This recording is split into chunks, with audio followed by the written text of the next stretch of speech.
For Futures in Focus, the spread between WTI and Brent crude narrowing. An outage in Canada could boost WTI. OPEC's deal, though, to increase production could be also impacting this, or in fact is. Let's get on to Scott Bauer, who is our guest for Futures in Focus.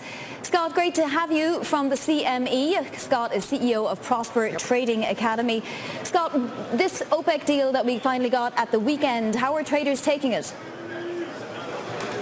I mean, it was definitely a bit of a surprise. Everyone expected, some change to happen, but this was much less than what was expected, Vonnie. The original cutback, a year and a half or so ago was like 1.2 million, 1.3 million barrels. So to ramp production back up, only 1 million barrels was less than the market had expected. And I think that's why we're seeing, I almost want to call it a knee-jerk reaction to the upside in West Texas. So traders are looking at this as a big surprise. And quite frankly, I see this as a fantastic opportunity to get short WTI here.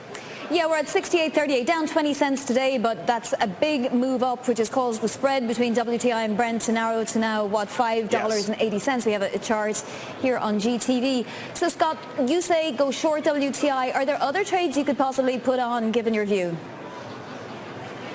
Well, if you certainly look at what you just mentioned, the Brent WTI spread, we were just trading $10.5 just a few weeks ago. That was far too wide.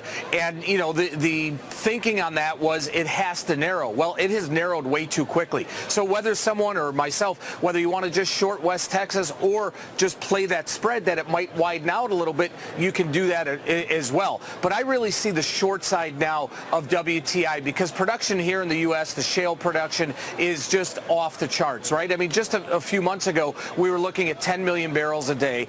Now we're looking at 11 million barrels a day. So production here is pretty heavy. Scott, I'm going to change very briefly to Bitcoin for just a second because we're nearing the $6,000 mark, 6,305. What kind of interest is there right now at the CME in Bitcoin?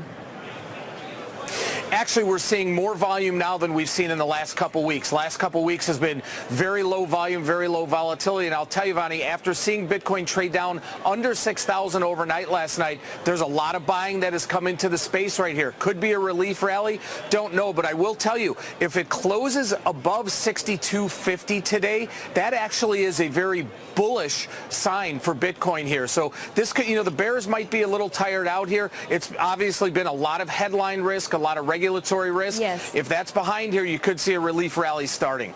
All right, Scott Bauer, CEO of Prosper Trading Academy, thank you.